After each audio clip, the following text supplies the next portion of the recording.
PGT economics पढ़ने वाले सभी विद्यार्थियों का स्वागत है। और आज के लेक्चर्स में हम विस्तार से सीखेंगे और टॉपिक पे एक डिस्कशन भी होगा कि सबसे पहले कि पीजीटी इकोनॉमिक्स में क्या पढ़ना है। बच्चों को बहुत कन्फ्यूजन्स है। बेसिकली देखिए, हम अभी पीजीटी 3.0 एंड पीजीटी 4.0 पर डिस्कस करेंगे और हम लोग एक टॉपिक्स को शुरू को पढ़ेंगे भी, जिससे हमें पता चलेगा क्वेश्चन का पैटर्न क्या है।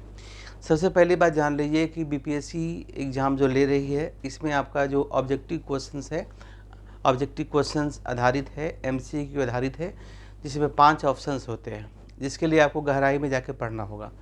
तो कहिएगा सर इसका आधार क्या है। कुछ लोगों के मन में ये रहता है कि हम सिर्फ एनसीईआरटी पढ़ लेंगे हो जाएगा। नहीं, एनसीईआरटी आपका बेस है, लेकिन एनसीईआरटी की गहराई में जाके उसके अलावा कुछ रेफरेंस बुक भी पढ़ना होगा।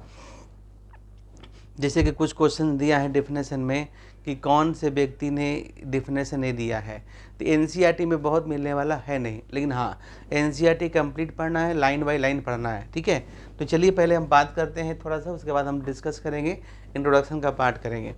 तो सबसे पहली बात आपको करना क्या है, तो कि ये पीजीटी है, यानी कि डेट मीन्स कि इसका जो क्वालिफिकेशन है पीजी है, पोस्ट ग्रेजुएशन है। तो ये मत सोचिए कि आपसे एमए का क्वेश्चन एग्जाम नहीं पूछेगा। एमए से भी क्वेश्चन होगा, बीए का पार्ट से भी क्वेश्चन होगा, और आपका जो एनसीईआरटी बेस्ड है, जो आपको पढ़ाना है स्कूल में, उससे पूरी तरीके से गहराई में जाकर पढ़ना होगा। तो देखिए, मैं आपको बता दूं कि सबसे पहले क्या करना है कि जो 11th एंड 12th का जो एनसीईआरटी है और जो बिहार गवर्नमेंट का है ना, यानी कि 11th का एंड 12th का जो एनसीईआरटी है, उसी तरह बिहार गवर्नमेंट की, बिहार स्टेट की जो बुक्स होती है 9th 10th का, लाइन बाय लाइन आपको पढ़ लेना है। NCERT complete, NCERT complete, NCERT plus Bihar state की बुक जो होती है वो वाला आपको पढ़ना है।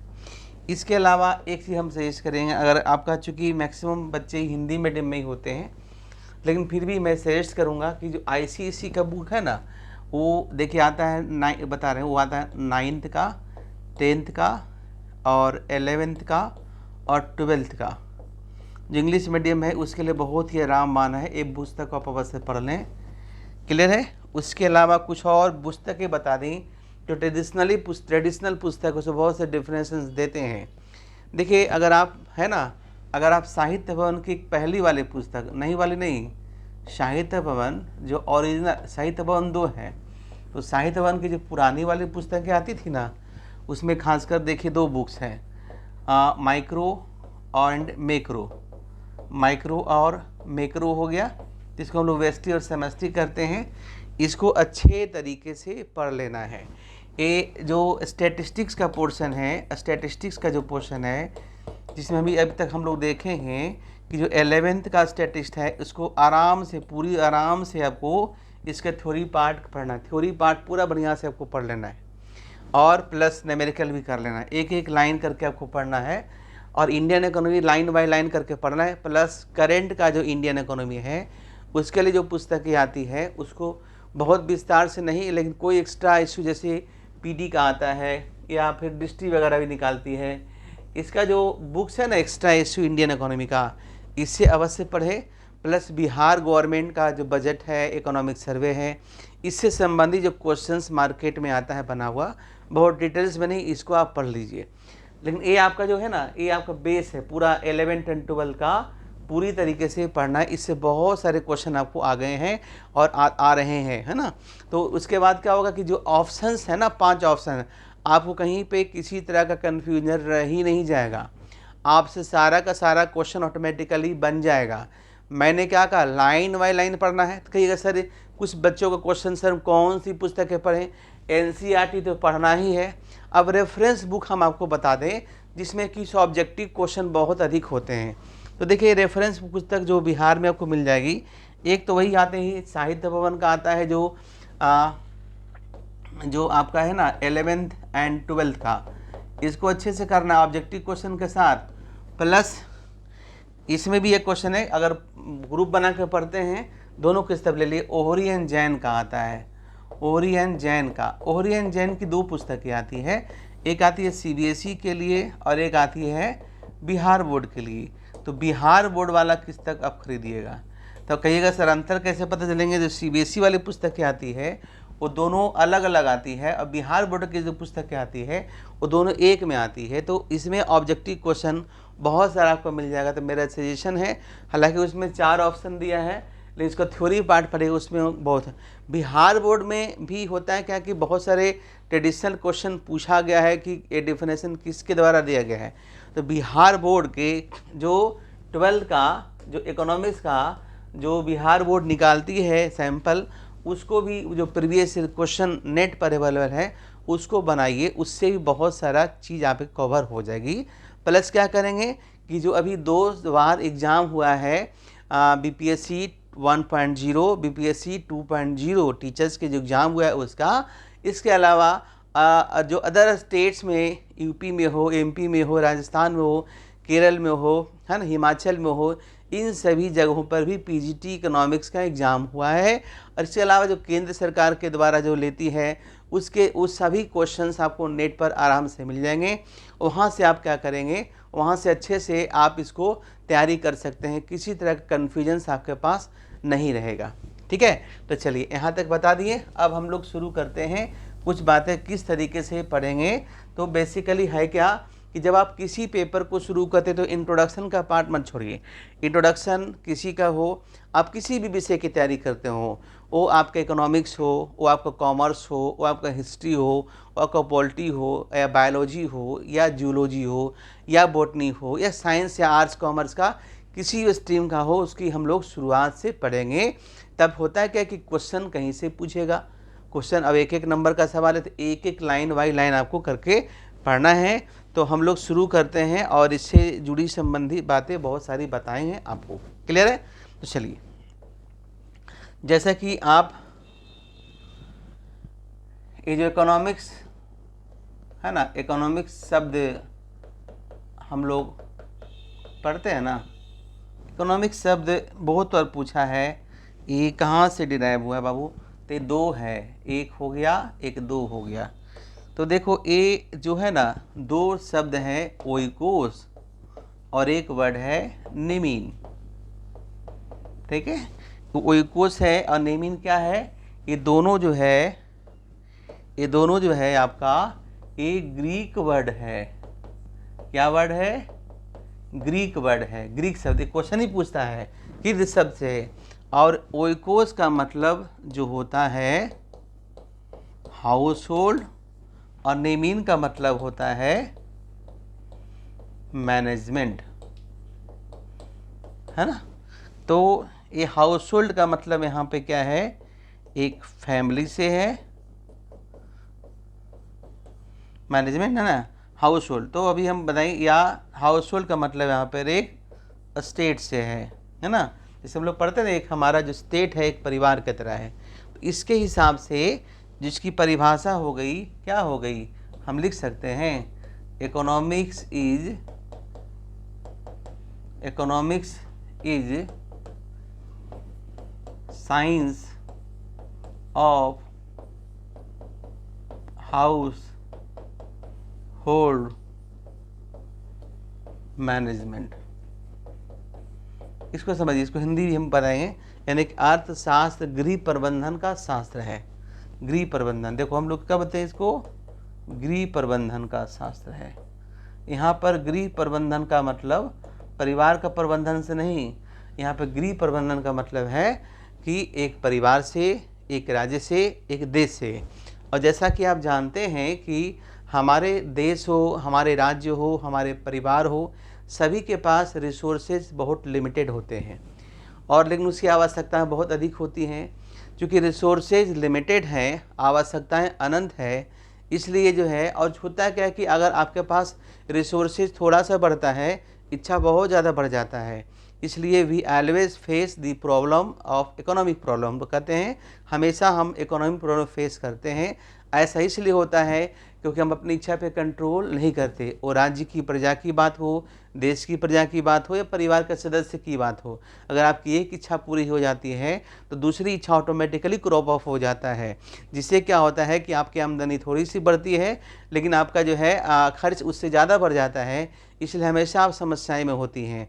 परिवार चाहे जिस तरह का हो, वो हमेशा आर्थिक समस्याओं में होते ही होते हैं, कुछ लोगों को छोड़कर, है ना। समाज में कुछ लोग ऐसे जिसको पैसे से फ़र्क नहीं पड़ता, अंबानी है, अडानी है, बिल गेट्स हैं और इस तरह से टाटा है, लेकिन सामान्य परिवार के लोग में सभी के पास रिसोर्सेज लिमिटेड होते हैं। जो परिवार जिस तरह के होते हैं उसका लिविंग स्टैंडर्ड उसी तरह का होता है ना। जैसे यहाँ सब कोई सामान्य परिवार है तो आपका जो है सीधे आपका स्लीपर में चलने का कोशिश करते हैं, उससे भी कम सामान्य है तो जनरल में बोगी में सफ़र करते हैं।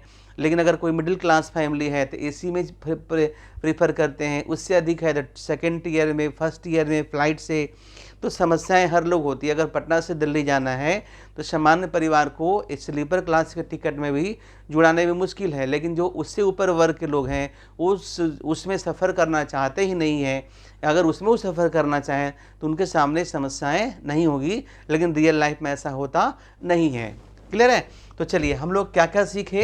एक क्वेश्चन पूछा है, देखिए जब सेट बनाइएगा तो देखिएगा कि बहुत सारे क्वेश्चन जो है आपका जो है इस तरीके से क्वेश्चन पूछता है। इकोनॉमिक्स वर्ड है किस शब्द से लिया गया है, ये ग्रीक शब्द से। कहिएगा ये इन्फॉर्मेशन का है। तो बेसिकली जितने शब्द हैं जिसकी उत्पत्ति हुई है सभी के बारे में ऑक्सफोर्ड डिक्शनरी में दिया गया है। ये ऑक्सफोर्ड में है कि इकोनॉमिक्स जो है दो ग्रीक शब्दों से बना है, ओइकोस एंड नेमिन। ओइकोस का मतलब होता है हाउस होल्ड और नेमिन का मतलब होता है मैनेजमेंट। आई थिंक क्लियर हो गया होगा। तो अर्थशास्त्र क्या है, लिख लीजिए, अर्थशास्त्र गृह प्रबंधन का शास्त्र है। ठीक है, अर्थशास्त्र गृह प्रबंधन का शास्त्र है। आगे आते हैं, अभी पूरा हम बताएंगे, चिंता नहीं करना है। जैसे एक चीज और देखिए, बहुत सामान्य है। जैसे हम लोग लिखते हैं ना अर्थ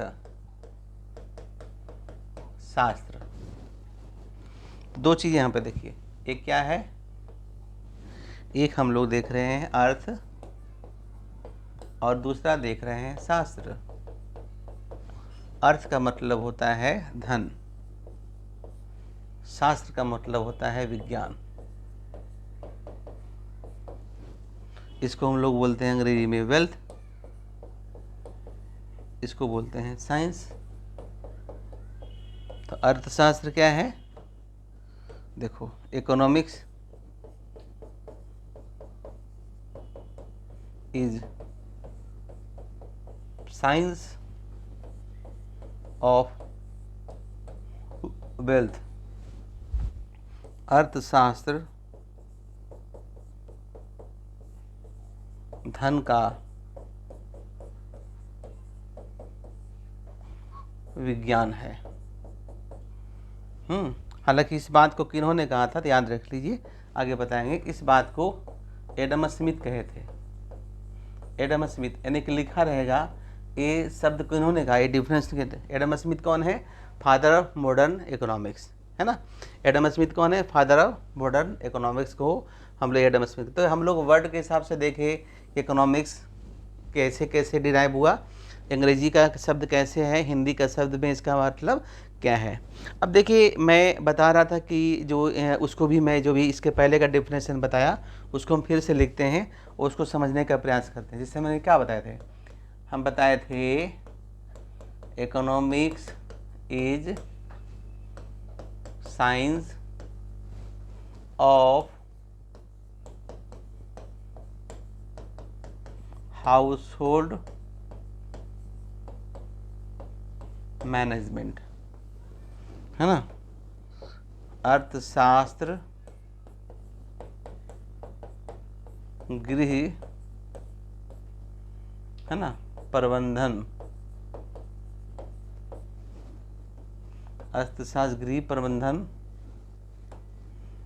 प्रबंधन का शास्त्र है। क्योंकि देखिए जो रिसोर्सेज होता है ना, रिसोर्सेज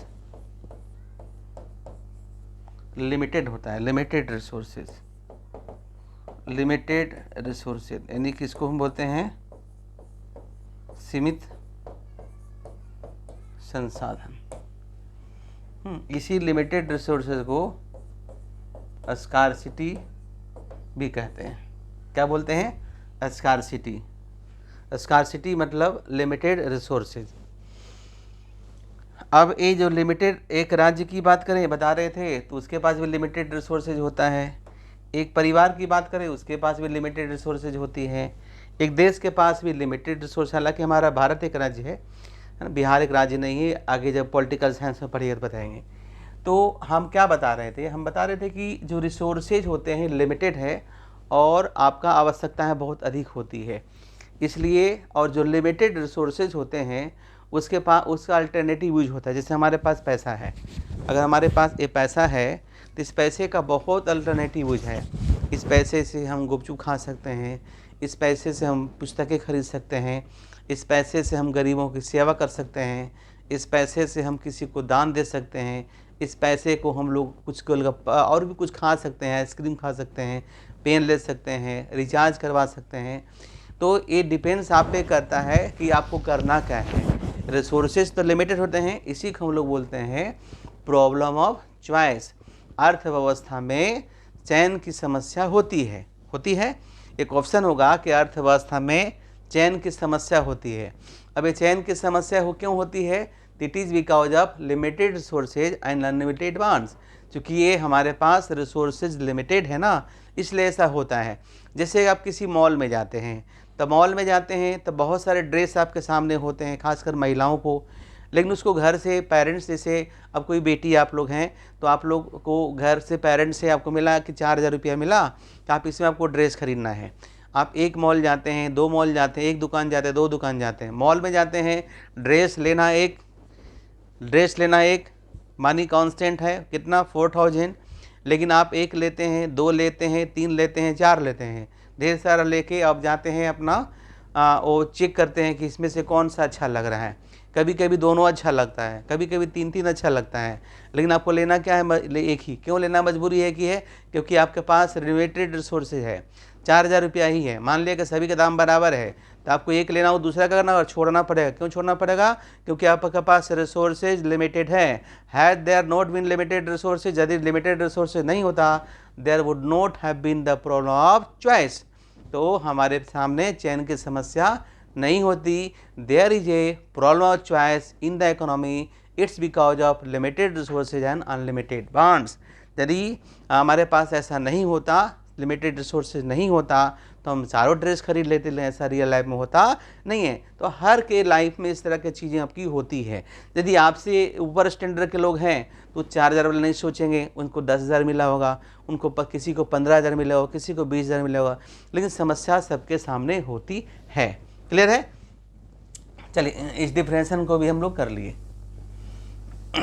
अब हम लोग आते हैं, एक ये भी है कि इकोनॉमिक्स में भारत में सबसे पहली पुस्तकें का जिक्र कहाँ होता है। तो बेसिकली बहुत सारी पुस्तकें हैं जिसका हम लोग आगे डिस्कशन करेंगे, लेकिन इकोनॉमिक्स में जो सबसे पहली पुस्तक है उस पुस्तक का नाम है अर्थशास्त्र। देखो, उस पुस्तक का नाम क्या है बाबू? अर्थशास्त्र। ये संस्कृत में लिखा गया है। किसमें लिखा गया है? संस्कृत में। इसको हम ऐसे लिखते हैं, अर्थशास्त्र।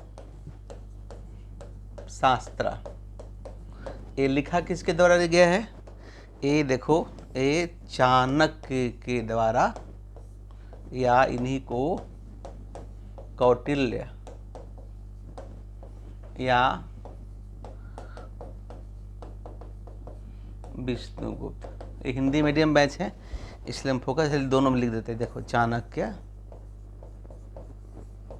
और कौटिल्य सब एक ही हैं, और विष्णुगुप्त, इनके द्वारा ही पुस्तकें लिखी है। इसके जो पीरियड है अराउंड, है ना, इसका जो पीरियड है अराउंड 420, मतलब लगभग 400 ईसा वर्ष पूर्व। बेसिकली इस अर्थशास्त्र में अर्थशास्त्र की बातें, राज्य चलाने की बातें की गई है और इसलिए इसमें जो है इकोनॉमिक्स की बात है, फिलॉसफी की बात है, पॉलिटिक्स की बात है, राज चलाने की बात है, एक राजा क्या करता, बहुत सारी बातें हैं। इसलिए इसको हम लोग प्योर इकोनॉमिक्स नहीं कहते हैं। एक किताब था जिसको हम लोग बोलते थे पॉलिटिकल इकोनॉमिक्स। पॉलिटिकल इकोनॉमिक्स मतलब राजनीतिक अर्थशास्त्र। सबसे पहली बात, इकोनॉमिक्स को पहले किस नाम से जाना जाता था? तो इसका आंसर होगा पॉलिटिकल इकोनॉमिक्स, राजनीतिक अर्थशास्त्र। सबसे पहले कौन सी पुस्तकें मानी जाती हैं? तो किताब है अर्थशास्त्र। अर्थशास्त्र पुस्तक किसके द्वारा लिखा गया है? किसके द्वारा? तो कौटिल्य के द्वारा लिखा गया है। कौटिल्य कौन थे? अब जानते हैं, वो मौर्य साम्राज्य के संस्थापक थे। मौर्य साम्राज्य के सबसे पहले राजा कौन थे? चंद्रगुप्त मौर्य थे। उनका बेटा बिंदुसार, उन्हीं का बेटा अशोक, जिसको हम लोग चक्रवर्ती अशोक कहते हैं, वही चाणक्य हैं ना। तो चाणक्य अपने अनुभव के आधार पर लिखे हैं कि एक राजा को किस तरह से अपना राज्य चलाना चाहिए। चूँकि हर राजा के पास संसाधन सीमित होती है, तो उन्होंने बताया है कि समाज में इक्वलिटी कैसा लाया जाए।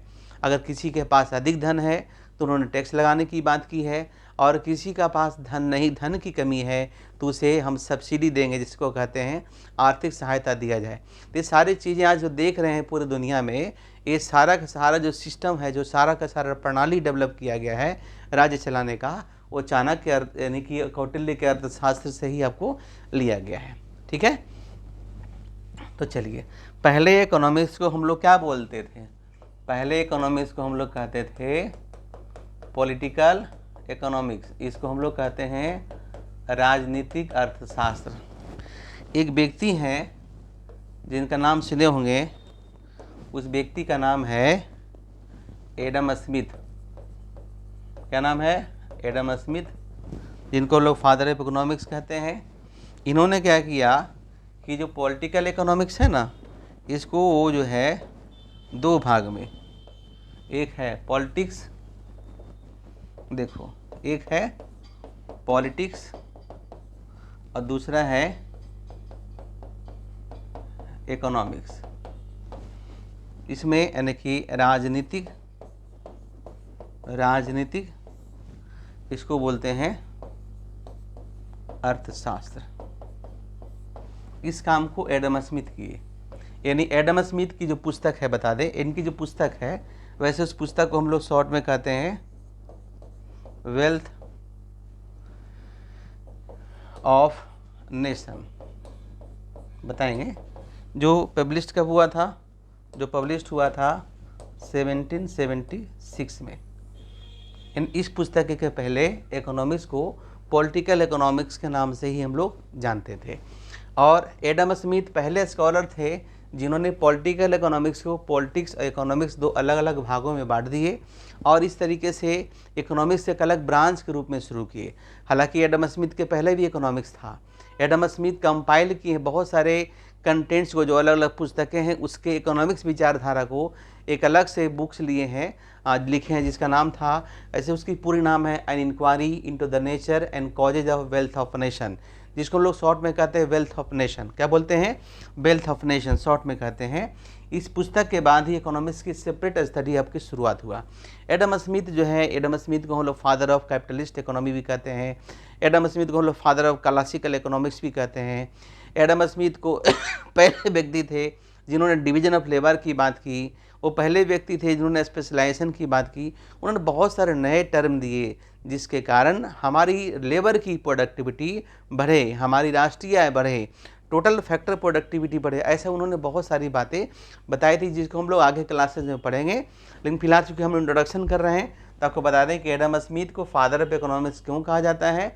It's because Adam Smith was the first economics who separated the political economics into politics and economics in 1776 in his book Wealth of Nation है ना।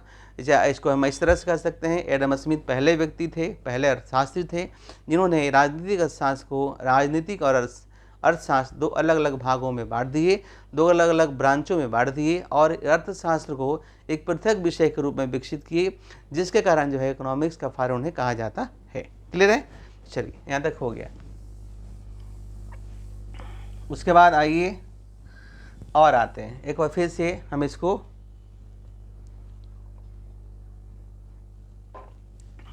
देखिए। ये है पॉलिटिकल इकोनॉमिक्स, एडम स्मिथ। एक है पॉलिटिक्स, दूसरा है इकोनॉमिक्स। इसको जो है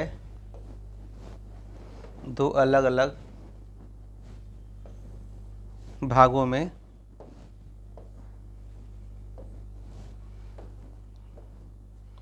है ना बांट दिए। एक हो गया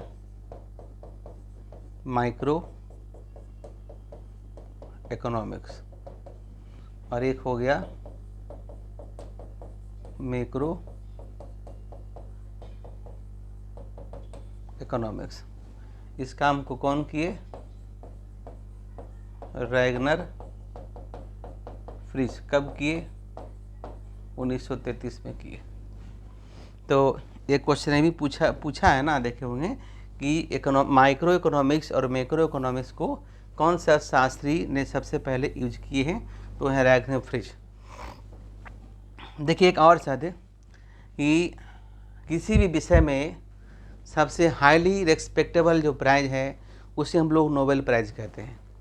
अर्थशास्त्र में सबसे पहला नोबेल रैगनर फ्रिज को मिला था 1969 में।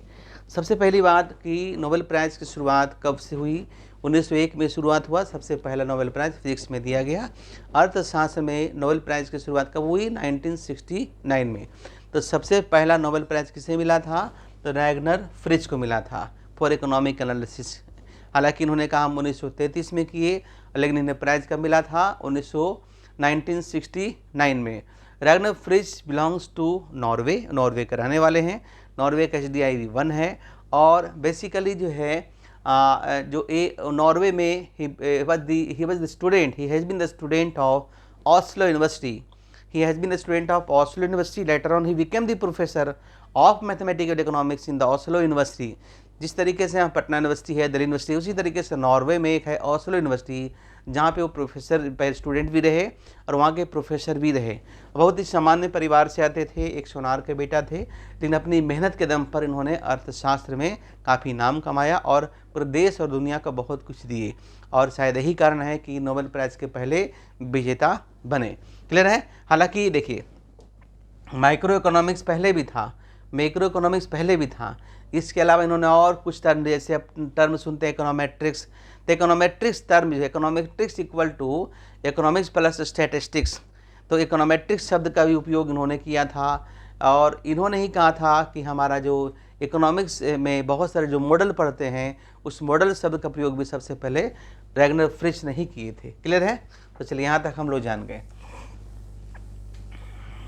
हर बोले ना, हर सेंटेंस जिस तरीके से पढ़ा रहे हैं लाइन बाय लाइन करके आपको पढ़ना है।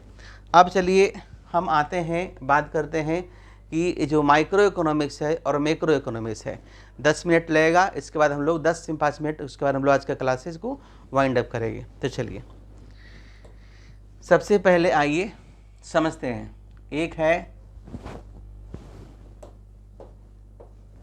पहले एक लाइन में समझेंगे माइक्रो इकोनॉमिक्स, एक है मैक्रो इकोनॉमिक्स। एक लाइन में समझते हैं। इसको हिंदी में कहते हैं व्यष्टि अर्थशास्त्र, इसको कहते हैं समष्टि अर्थशास्त्र। इसमें से देखो निकल गए आई, इसमें से निकल गए ए, आई ए। आई का मतलब होता है इंडिविजुअल, और ए का मतलब होता है एग्रीगेट। इसको बोलते हैं हम लोग व्यक्तिगत, इसको बोलते हैं हम लोग सामूहिक। क्लियर? तो अगर इकोनॉमी माइक्रो इकोनॉमिक्स में हम लोग व्यक्तिगत इकाइयों का अध्ययन करते हैं, जैसे एक व्यक्ति का इनकम, वस्तु का प्राइस, है ना, या फिर एक मार्केट का अध्ययन एक्सेट्रा। और जो इसमें है सामूहिक, जैसे राष्ट्रीय आय, है ना, जैसे रोजगार यानी कि एम्प्लॉयमेंट, अनएम्प्लॉयमेंट, इन्फ्लेशन, ये सारा का अध्ययन हम लोग यहाँ करते हैं, मैक्रो इकोनॉमिक्स में करते हैं। और दूसरी बात जान लीजिए, जो माइक्रो इकोनॉमिक्स है ये भी क्वेश्चन पूछा है, इसको एक और नाम है, इसको कहते हैं प्राइस थ्योरी। सब क्वेश्चन पूछा हुआ है जी। माइक्रो इकोनॉमिक्स को प्राइस थ्योरी के नाम से भी जानते हैं और मैक्रो इकोनॉमिक्स को हम लोग इनकम थ्योरी के नाम से भी जानते हैं। मैक्रो इकोनॉमिक्स को हम लोग इनकम थ्योरी के नाम से भी जानते हैं। कोई दिक्कत है? माइक्रो इकोनॉमिक्स को हम लोग प्राइस थ्योरी के नाम से जानते हैं और मैक्रो इकोनॉमिक्स को हम लोग इनकम थ्योरी के नाम से जानते हैं। एक क्वेश्चन पूछा हुआ है पीजीटी में, एक क्वेश्चन पूछा है, इस तरीके से बता रहे हैं कि आपका क्वेश्चन नहीं छूटे, क्वेश्चन और किसी तरह की परेशानी आपको नहीं होगी, आराम से पढ़िए और क्वेश्चन बनाना शुरू कीजिए। और अभी हम लोग फिर बात करते हैं कि माइक्रो इकोनॉमिक्स बस थोड़ा थोड़ा, चूँकि हम लोग को सब्जेक्टिव नहीं कर रहे हैं, हम लोग कर रहे हैं ऑब्जेक्टिव। अब नेट के बैच में पढ़िएगा तो डिटेल्स में बताएंगे थोड़ा सा ऑब्जेक्टिव, लेकिन ऑप्शनल में पढ़िएगा तो लिखाते हैं। तो अलग अलग जो एग्ज़ाम्स है उसका अलग अलग महत्व है, उसी तरह से पढ़ाने का अलग अलग तरीका होता है। एक ही सब्जेक्ट है लेकिन अलग अलग एग्जाम के लिए अलग अलग तैयारी से करते हैं, अलग अलग तरीके से तैयारी करते हैं। देखो हम लोग लिखते हैं माइक्रो इकोनॉमिक्स, माइक्रो इकोनॉमिक्स, इसको हिंदी में कहते हैं व्यष्टि अर्थशास्त्र। देखो इसमें लिखेंगे the term micro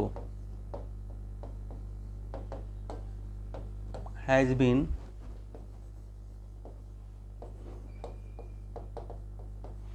derived from Greek word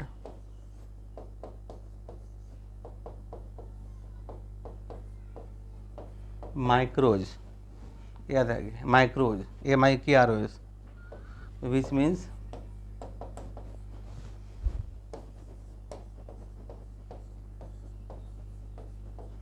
small.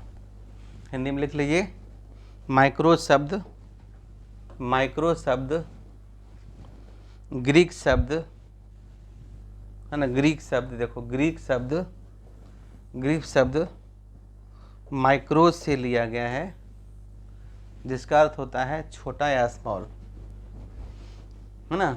Micro economics is also known as price theory. और माइक्रो इकोनॉमिक्स में या कह सकते हैं micro economics is that branch of economics in which we study about an individual unit like individual income, consumption, demand, supply, etc. ठीक है, उसी प्रकार से लिखो macro economics.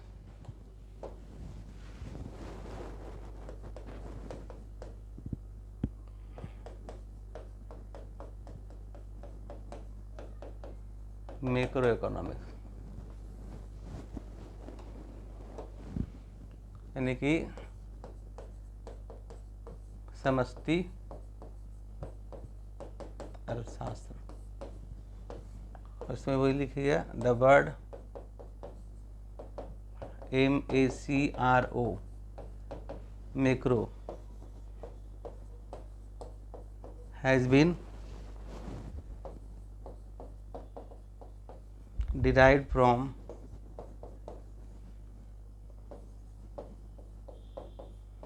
Greek word macros,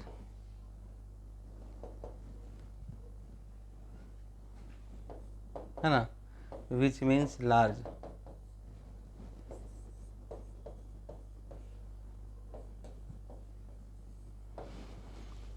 macro शब्द ग्रीक शब्द मैक्रो से लिया गया है, जिसका अर्थ होता है बड़ा।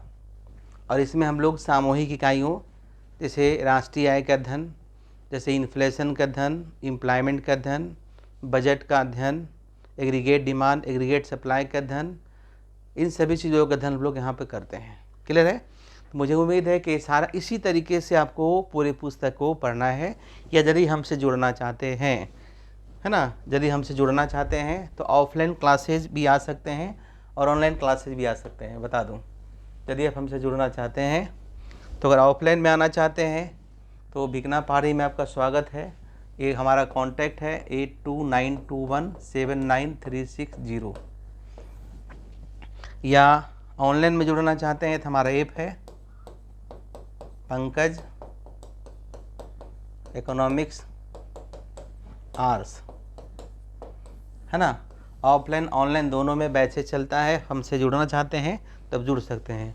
और इसी तरीके से इस पर जो है नेक्स्ट वीडियो मिलेगा। तब तक वीडियो को शेयर करें, अधिक से अधिक लाइक करें और तभी को फ़ायदा मिलेगा।